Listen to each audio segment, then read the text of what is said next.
ನಮಸ್ಕಾರ ವೀಕ್ಷಕರೇ, ಹುರುಳಿಕಾಳು ತಿನ್ನೋದ್ರಿಂದ ಹೆಲ್ತಿಗೆ ಏನೆಲ್ಲ ಬೆನಿಫಿಟ್ಸ್ ಇದೆ ಅಂತ ನೋಡೋಣ. ಹುರುಳಿಕಾಳಿನಲ್ಲಿ ಪ್ರೋಟೀನ್ ಅಂಶ ಹೆಚ್ಚಿದ್ದು ಕಾರ್ಬೋಹೈಡ್ರೇಟ್ ಅಂಶ ಕಡಿಮೆ ಇರುತ್ತದೆ. ಇದನ್ನು ತಿನ್ನೋದ್ರಿಂದ ವೆಯ್ಟ್ ಲಾಸ್ ಮಾಡಲು ಸಹಾಯ ಮಾಡುತ್ತದೆ. ಹುರುಳಿಕಾಳು ತಿನ್ನೋದ್ರಿಂದ ಬ್ಲಡ್ ಶುಗರ್ ಲೆವೆಲ್ ನಿಯಂತ್ರಣ ಮಾಡಲು ಸಹಾಯ ಮಾಡುತ್ತದೆ. ಹುರುಳಿಕಾಳಿನ ನೀರನ್ನು ಕುಡಿಯೋದ್ರಿಂದ ಕಿಡ್ನಿ ಸ್ಟೋನ್ಸ್ ಕರಗಿಸಲು ಸಹಾಯವಾಗುತ್ತದೆ ಅಂತ ಆಯುರ್ವೇದ ಹೇಳುತ್ತದೆ. ಇದರಲ್ಲಿ ಫೈಬರ್ ಅಂಶ ಹೆಚ್ಚಿರೋದ್ರಿಂದ ಹುರುಳಿಕಾಳು ತಿನ್ನೋದ್ರಿಂದ ಡೈಜೆಸ್ಟಿವ್ ಸಿಸ್ಟಮ್ಗೆ ಒಳ್ಳೆಯದು.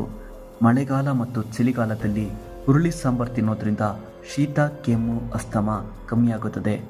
ಹುರುಳಿಕಾಳಿನಲ್ಲಿ ಐರನ್, ಕ್ಯಾಲ್ಸಿಯಂ, ಫಾಸ್ಫರಸ್, ಜಿಂಕ್ ಅಂಶ ಹೆಚ್ಚಿದ್ದು ಬೋನ್ ಹೆಲ್ತ್ಗೆ ಒಳ್ಳೆಯದು. ಇದನ್ನು ತಿನ್ನೋದ್ರಿಂದ ಇಮ್ಯುನಿಟಿ ಪವರ್ ಹೆಚ್ಚಿಸಲು ಸಹಾಯ ಮಾಡುತ್ತದೆ. ಹುರುಳಿಕಾಳು ಸೇವನೆಯಿಂದ ಕೊಲೆಸ್ಟ್ರಾಲ್ ಕಮ್ಮಿ ಮಾಡಿ ಬ್ಲಡ್ ಪ್ರೆಷರ್ ನಿಯಂತ್ರಣ ಮಾಡಲು ಸಹಾಯ ಮಾಡುತ್ತದೆ. ನೋಡಿದ್ರಲ್ಲ ವೀಕ್ಷಕರೇ, ಹುರುಳಿಕಾಳು ತಿನ್ನೋದ್ರಿಂದ ಹೆಲ್ತಿಗೆ ಏನೆಲ್ಲ ಬೆನಿಫಿಟ್ಸ್ ಇದೆ ಅಂತ.